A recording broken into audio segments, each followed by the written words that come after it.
was just a farmer, until he bought a small cabin for $50 and uncovered a secret buried beneath the earth. Cass turned his eyes over the rows of lettuce, their leaves lush and green, swaying gently in the warm breeze. All around, every neighboring field was cracked and colorless, baking under a relentless sun. It hadn't rained properly in months, 6 long, bone-dry months of cloudless skies, dust-choked air, and dying crops. The other farmers had already given up. They'd covered what was left with tarps and prayed for the next season. But here, on this piece of land that everyone swore was the most worthless in the county, Cass's lettuce grew thick and full, and his tomatoes glowed a deep, healthy red. Not a single leaf wilted. He couldn't explain it. When folks came asking, and they always did, Cass would just shrug and say, "Guess I water 'em right." That was it. But the truth was, he didn't understand it either. His cistern wasn't any bigger than his neighbor's. The water came from the same shallow, patchy supply that barely kept the whole area alive. There was no trick, no secret he knew of. He just planted, watered, harvested, and somehow his land kept thriving when everything else withered.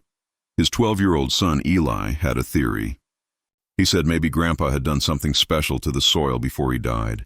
Some old trick nobody else knew. Cass smiled when the boy said that, but deep down, part of him wondered if there wasn't something to it. Grandpa had always been a quiet man, the kind who kept things to himself. He died without ever explaining why he clung so fiercely to this exact patch of ground, or why he turned down every offer to sell it. And there had been plenty. City people, outsiders, folks with money and hurry in their voices. All of them wanted this land. But Grandpa always said the same thing. No. Every time, Cass inherited the land, and without knowing it. The silent mystery buried beneath it. It was on a suffocatingly hot afternoon when he decided to dig deeper to expand the cistern that his shovel hit something strange. It wasn't rock. It wasn't the dry, hard dirt he expected 2 yards down. It was damp. Real damp. Not just a trace, but cold rising water, filling the hole faster than he could dig. Cass froze and stared down into the pit. The water kept rising, clear and fresh, bubbling from below. He reached in and felt it, cool to the touch, alive with a steady current. This wasn't old rain trapped underground. It was a spring, a real, living spring bursting from the earth everyone had called barren. In that moment, with his hands still wet and his heart pounding, Cass understood 2 things at once. First, why his crops never died. Second, why so many people had wanted this land. But there was a third thing, something he didn't yet know, something that would change everything. Grandpa hadn't just hidden the location of the water. He'd hidden the reason he never told anyone about it. Cass covered the hole with old planks and a sheet of tarp before anyone could pass by. It wasn't exactly distrust, but something deep in his chest told him to keep quiet for now. He went back to the house, his boots soaked, his mind racing. Eli was on the porch cleaning crates for the next week's harvest. He looked at his father's wet feet and frowned. "You find water, Dad? The cistern full now?" Cass nodded slowly but didn't say the rest. He didn't mention that the water was still rising, that it wasn't just a well, it was a river beneath his land. He only told the boy to finish his chores and went inside. He needed to think, to understand what this meant. That night, sleep wouldn't come. He lay staring at the dark wooden ceiling, listening to the crickets outside, replaying in his mind every time his grandfather had refused to sell. Once, when Cass was 15, a man in a suit had come offering enough money to buy 3 better properties. Grandpa sent him away before he could even finish the pitch. Said the land belonged to the family and always would. Nothing more. Cass sat up, the first gray light of dawn creeping through the window. He went to the back room where he kept Grandpa's old things. Dusty boxes, rusted tools, notebooks filled with crop notes from decades past. He rummaged through everything, searching for some clue, some hint that could explain it. At the bottom of a box stuffed with yellowed receipts, he found a brown envelope sealed with brittle tape that crumbled at his touch. Inside were 3 folded sheets of paper, written in Grandpa's shaky hand. The ink was faded but still legible. They weren't addressed to anyone, just scattered thoughts. Like the old man had been talking to himself. The first page began, "If someone in the family is reading this, it means I'm gone and you need to know what happened here. The water has always been under this land. But not everyone who came here wanted it for good reasons. Cass sank down on the floor and kept reading. Grandpa wrote that back in the 70s, a big company had come to the area, claiming to do soil research. But what they really wanted was water. They'd found the spring beneath his land and offered him a sum that seemed like a fortune. When he refused, the pressure began. First came the bigger offers. Then came the quiet threats, people showing up after dark, fences cut, tools gone missing. Cass's grandfather endured it all without a word. But he never sold. In the letters he'd written that he feared what those men would do if they got control of the water, what they'd do to the other families who depended on shallow wells in the area. The last line of that first letter said, "They'll come back. They always do when the drought gets bad." Cass folded the paper slowly, his hand trembling just a little. Outside, the sun was already high, beating down hard. He heard an engine coming up the dirt road, a clean, unfamiliar car, far too shiny for a place like this. It stopped by his gate. A woman in dark sunglasses stepped out and walked up to the fence. She smiled, but it was the kind of smile people wear when they're here on business. "Good morning. Are you Cass?" she asked. "My name's Valerie. I need to talk to you about your property." Cass slipped the letters into his back pocket and stepped outside. Valerie leaned against the gate, a leather folder tucked under her arm, her posture calm but firm, the kind of person who's used to getting what she wants. She took off her sunglasses and reached a hand over the fence. "Sorry to show up unannounced," she said smoothly. "I work with Greenfield AgriCorp, an agricultural consulting company. We're mapping the area to understand how certain farmers are managing to maintain harvests despite the drought. We've heard your results are remarkable." Cass shook her hand but didn't open the gate. "Just planting like always," he said. "Nothing special." Valerie smiled again, that polite, practiced kind of smile. Her eyes moved past him, scanning the neat rows of green crops, the damp soil, the thriving beds of vegetables. "That's very modest of you," she said softly. "But everyone around here's talking. 6 months of no rain, and your plants look like they're being watered by a mountain spring." She paused, deliberately before adding, "Almost like you've got your own private source." Cass's heart started to race, but his face stayed still. "I just take care of the land," he said evenly. "It's my grandfather's legacy. He taught me everything I know." Valerie opened her folder and slid out a few sheets of paper. "I'm here to make a serious offer. Greenfield AgriCorp is looking to acquire properties in this area for a sustainable farming project. We're offering well above market value, significantly above." She held out a page with a number that made Cass blink twice. "It was enough money to buy 5 farms the size of his. I'm not interested in selling," he said. "You don't even know the details yet," she replied lightly. "We could sit down and talk. I could—" "No need. The answer's no." Valerie slipped the papers back into her folder slowly, her smile still in place but her eyes colder now. "I understand," she said. "But you might want to think about it. Projects like this bring jobs, infrastructure, growth. Sometimes one small property stands in the way of progress for a whole community." Cass crossed his arms. "My family's been on this land 3 generations. I'm not the one who's going to sell it." She put her sunglasses back on and walked toward her car. Before getting in, she turned one last time. "Your grandfather was stubborn too, wasn't he?" she said. "I've heard stories about him, how he turned down some very generous offers back in the day. I've also heard he had problems after that. It'd be a shame if history repeated itself. It wasn't a direct threat, but it was there, between the lines." Cass stood at the gate, watching the car disappear down the dirt road, dust curling behind it. Then he went back inside and reread his grandfather's letters, tension knotting in his chest. Every word now made perfect sense. The pressure, the warnings, the fear that something worse could come.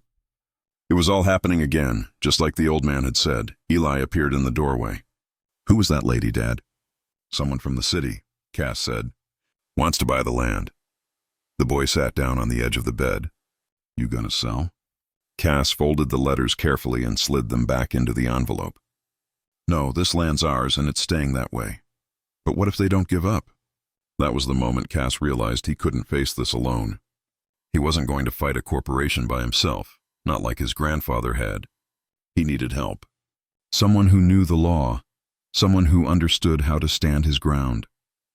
He thought of Walter, the old neighbor who'd been one of his grandfather's closest friends. If anyone still knew the truth about what had happened back then, it was him. That afternoon, Cass crossed the 3 lots separating their homes and found Walter mending a fence behind his barn, sweat soaking through his shirt. When he saw Cass walking over with that serious look, Walter set down his hammer and wiped his hands. "Something happened?" he asked. Cass told him everything: the spring, the letters, Valerie's visit, the outrageous offer.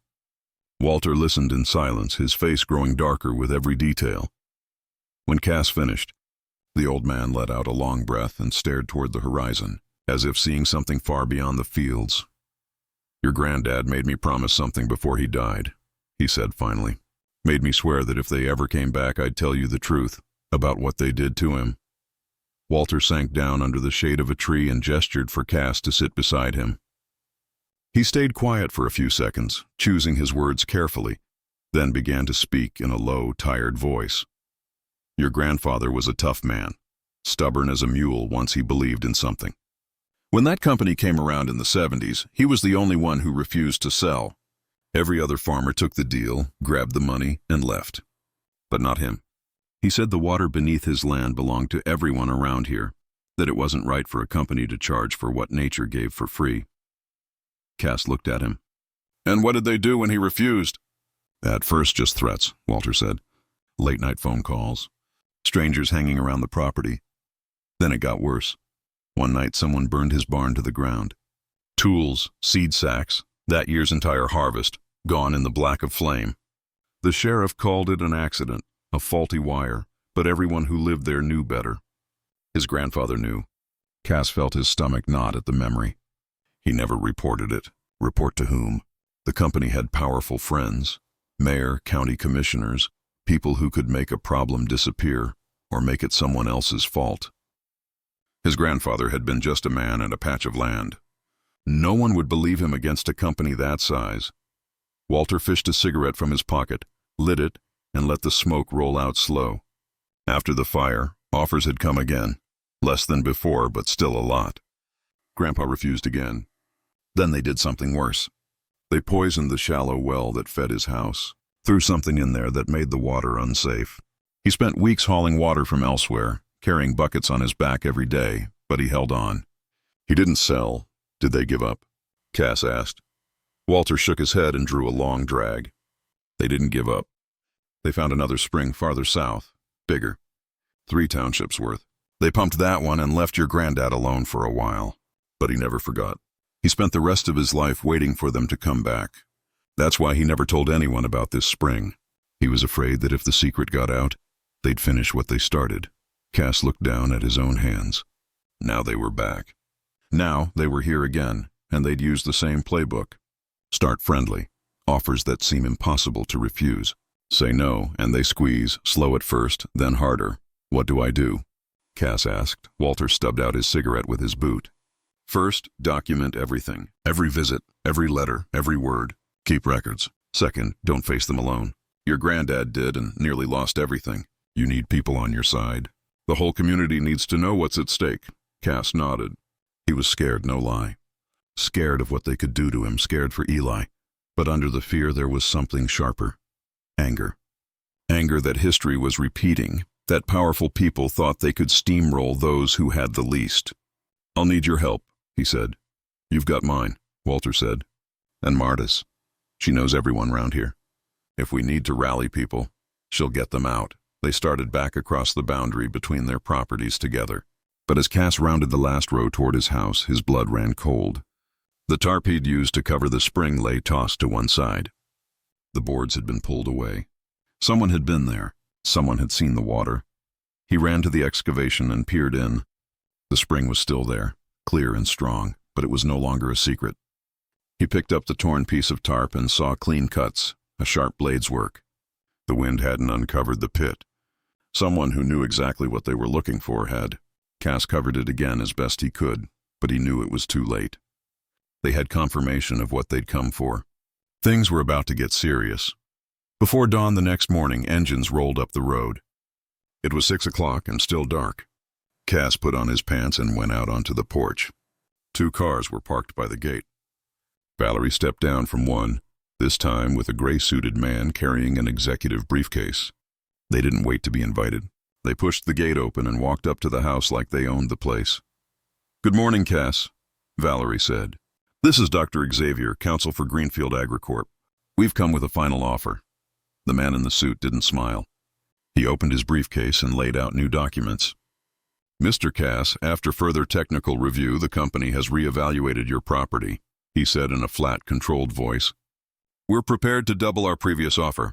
The number on the page was beyond anything Cass had ever seen, money he'd never dreamed he'd have. I told you no, Cass said. Dr. Xavier folded the papers with a deliberate calm. You understand this spring represents a water resource of public interest, he said. There are environmental regulations that could require compulsory sharing or reclassification of such resources. We offer you the opportunity to negotiate before legal measures are necessary. That sounded an awful lot like a threat, Cass said. I'm informing you of the legal framework, Dr. Xavier replied. Greenfield has relationships with regulatory agencies and can facilitate a streamlined process. Or, conversely, make the process costly and complex for a small farmer lacking the means for adequate defense. Valerie stepped forward, voice softer, but the weight of it the same. Cass, be reasonable. Think of your boy. With this money you can give him an education, a chance at something bigger. Why cling to this one field? Because it's mine, Cass replied, voice steady. And it's not for sale. Dr. Xavier closed his briefcase. You've been warned.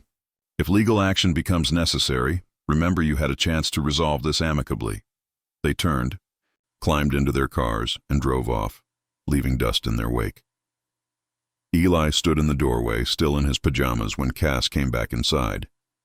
Dad, are they going to do something bad to us? He asked, eyes wide. Cass pulled his son close. I won't let that happen, he said, though he knew words were small armor against what was coming. But we have to be smart. We'll be extra careful from now on. That afternoon, Cass drove into the small town and stopped by Marta's feed store. A handful of farmers were inside, buying supplies and swapping stories about the unending drought. Marta was behind the counter, scribbling in an old ledger.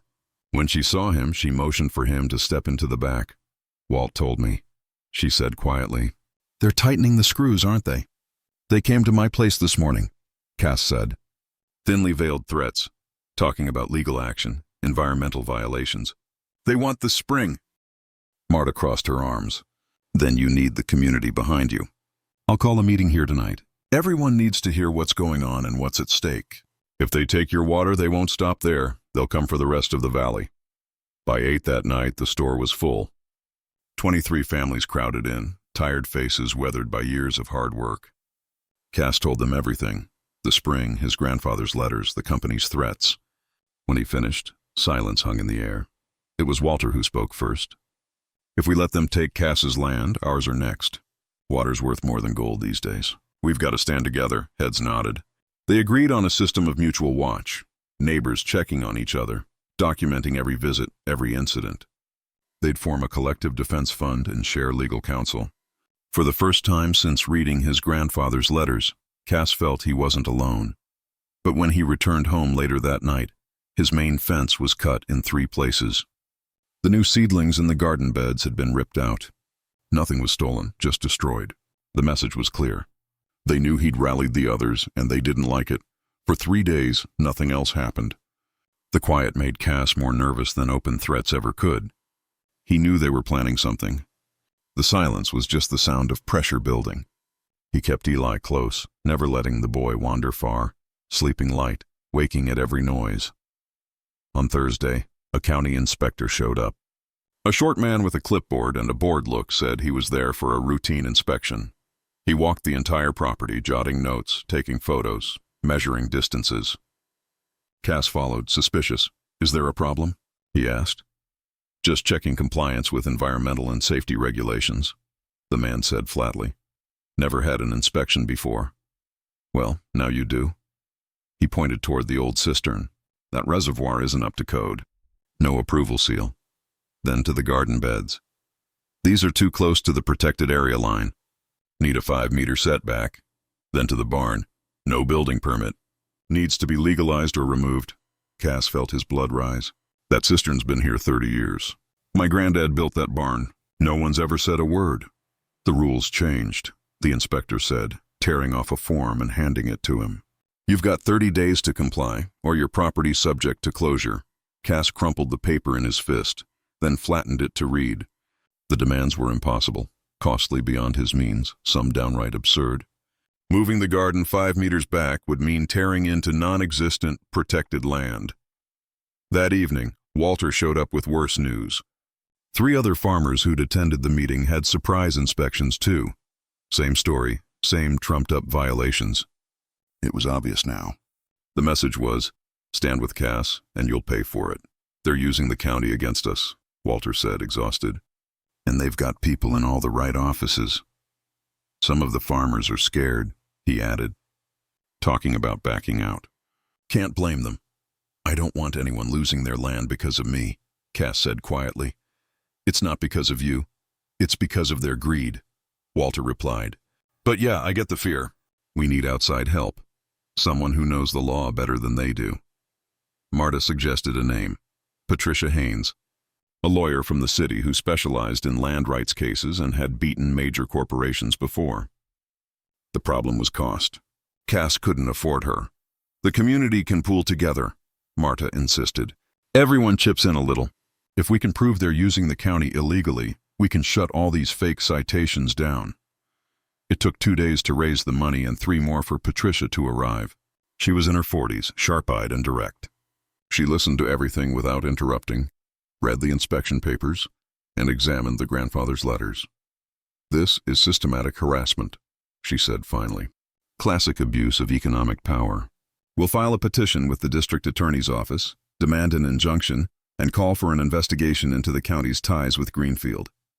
She made more notes. But you all need to understand, legal action takes time. While it moves forward, they'll keep the pressure on. How long are we talking? Cass asked. Months, maybe longer. Can you hold out that long? Cass looked at Eli, sitting quiet in the corner.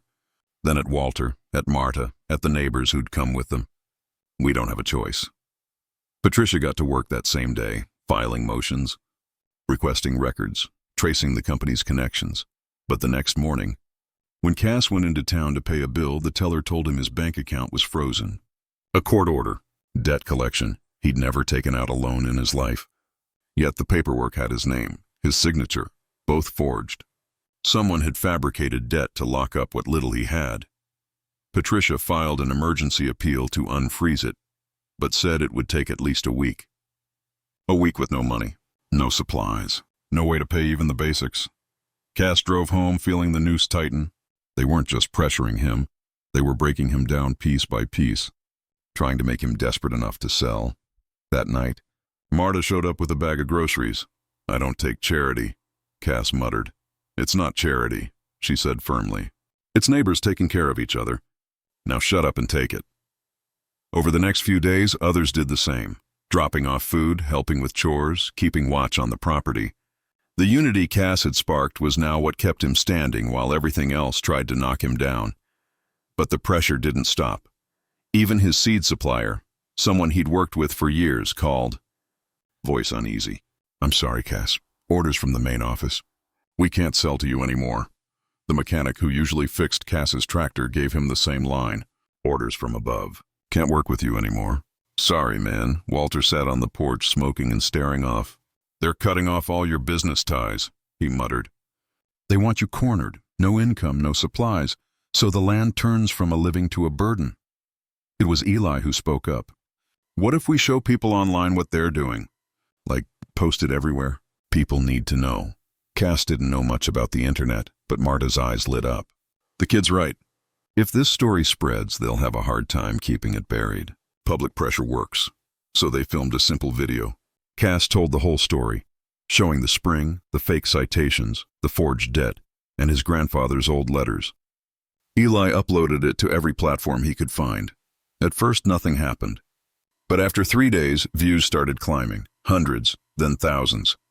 Calls began coming in from local radio and reporters. The story of a small-town farmer standing up to a corporate giant hit a nerve. Greenfield AgriCorp released a statement calling it all a misunderstanding, insisting they'd never threatened anyone, just made legitimate business offers, but the narrative had already slipped from their control. The more they tried to defend themselves, the more people watched. That's when Valerie came back, alone this time. No lawyer, no clipboard, no practiced corporate confidence.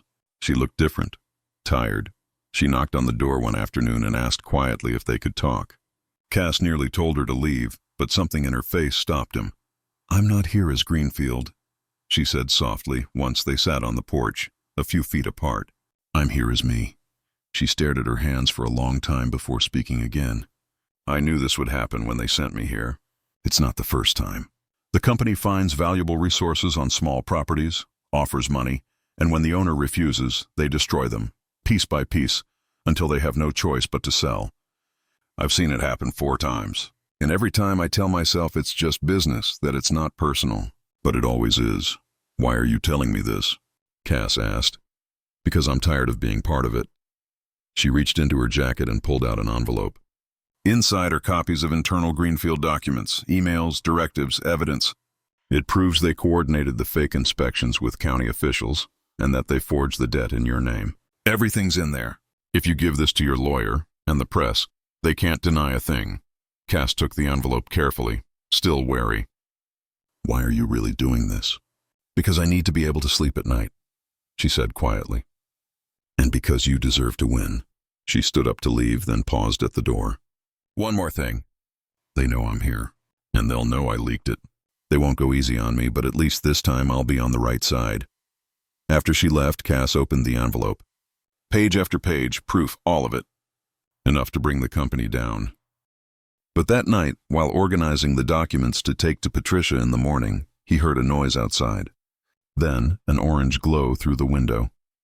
The barn was on fire. Cass shouted for Eli and ran out, the envelope clutched in his hand. The boy stumbled from his room, terrified as the flames devoured the wooden structure. The heat hit them like a wall. There was no putting it out alone. The fire was already too strong. He called the fire department, though he knew by the time they arrived, it would be ashes. Walter came running up the dirt road, followed by neighbors who'd seen the blaze from afar. They formed a bucket line, pouring water to keep the flames from spreading to the house. It took 2 hours before the fire was finally contained. When it was over, the barn was a charred skeleton. The fire chief squatted beside the smoldering ruins. "This wasn't accidental," he said grimly. "Accelerant marks all over. You see anyone hanging around?" Cass thought about Greenfield, about everything, but he knew without hard proof it would mean nothing. "Didn't see anyone," he said. "I'll file a report." "Sheriff's office will investigate," the chief said, though his tone made it clear he didn't expect results. When everyone left, Cass sat on the ground, head in his hands. The same story, playing out again, the same violence, the same cycle his grandfather had faced. For a moment, he wanted to give up. Take whatever they offered. End it. Eli sat down beside him. "We're not quitting, right, Dad?" Cass looked at his son and saw the same fire his grandfather must have had, the same refusal to bow. "No," he said. "We're not." The next morning, Cass took the envelope to Patricia. She read every page, her expression tightening with each one. When she finished, there was a tense smile on her face. "This," she said, tapping the papers, "is gold. Documented evidence of corporate crime, fraud, corruption, collusion with public officials. With this, I can not only void the inspections but file criminal charges against everyone involved." She was already dialing her phone. "I'm sending copies to the district attorney's office and the press today. Once this breaks, Greenfield will have no choice but to back off." "And Valerie?" Cass asked. "She'll be in trouble for leaking this." Patricia nodded. "Most likely. They'll fire her, maybe try to sue. But if she wants, I'll represent her too." What she did was whistleblowing, protected under law. The next 3 days were a whirlwind. Patricia released the documents to major news outlets, and the story exploded. It wasn't just a local farmer versus a company anymore. It was a national scandal, a corporation using intimidation and corruption to steal land. TV programs ran segments. Lawmakers made statements. Public outrage spread like wildfire. Greenfield issued a new press release saying it was conducting an internal investigation and would punish anyone who acted unethically. But no one bought it. The evidence was too clear, the connections too obvious. The county mayor who'd collaborated on the fake citations resigned before formal charges hit. 3 inspectors were suspended. The company's lawyer, Dr. Xavier, vanished entirely. His office empty overnight, Everything was collapsing like a house of cards. Then one Thursday afternoon, Cass's phone rang. An unfamiliar number. "This is the regional director of Greenfield Agricorp," the voice said, weary and resigned. "Mr. Cass, I'd like to meet with you to settle this once and for all." They met at Marta's feed store. Patricia sat beside Cass. Walter stood nearby, arms crossed, witness to whatever would come next. The regional director brought a document, an official agreement acknowledging every violation, promising to pay compensation for all the damage, and permanently relinquishing any claim or interest in Cass's land. More than that, it included a written commitment that the company would never again engage in aggressive acquisitions anywhere in the county. Patricia read through every line carefully before looking up and nodding. "It's all here," she said. "They pay for the damage, including rebuilding your barn, withdraw every legal action, and publicly admit fault." Cass signed. When the pen left the paper, the weight he'd been carrying for months finally lifted. It was over.